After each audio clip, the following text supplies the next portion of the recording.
In Melanie, on the East Coast of Demerara, a community with deep opposition roots, the APNU took its campaign stage this past weekend. Sunday's rally at Melanie comes as the opposition of Partnership for National Unity APNU pushes its message along the East Coast, hoping to revive the same spirit that once built villages like Melanie from scratch. Attorney Vanessa Thomas told supporters to look to the past for solutions to the housing crisis. She invoked the self-help model of the 1970s, reminding residents that Melanie itself was built by its first families with their own hands. The other side would have you believe that the Partnership for National Unity has no housing plan. That is a lie. Because Melanie Damishana was started through self-help and the spirit of corporatism. And by that we mean we built Melanie with our hands. And our toil must not be forgotten. So for the young men of Melanie, get out of bondage, out! Thomas, the daughter of former Minister Jeffrey Thomas, framed the APNU's plan as one that would put land and construction back in the people's hands. She pitched the party's proposed rent-to-own program as a lifeline for working families. Melanie Damishana, I am home!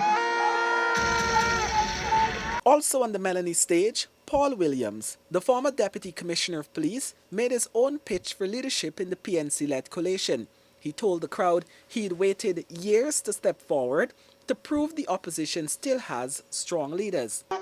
And I was waiting for the opportunity to finish my service and now to step up to show that we have leaders.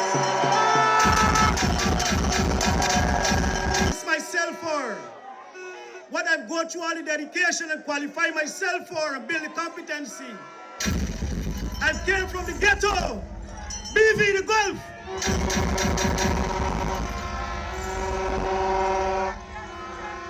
And I've done everything that is right, with integrity, with honesty, and in keeping with what it requires. But Williams didn't stop there. He defended recent unrest linked to protests, claiming it's the result of traps set to provoke criminal behavior and tarnish communities. They want to lure you to the traps, and that is what happens to our brothers and sisters who are being led that they call in scrapes and thugs and all sorts of nonsense. We need to get sense. We need to realize that we're being used, and stop it. Stop it. Stop it. Stop it. As the opposition ramps up its campaign ahead of general elections, speakers at Melanie called on residents, especially young men, to break free from what they described as economic stagnation and take charge of their future under an APNU government. For the newsroom, Kurt Campbell.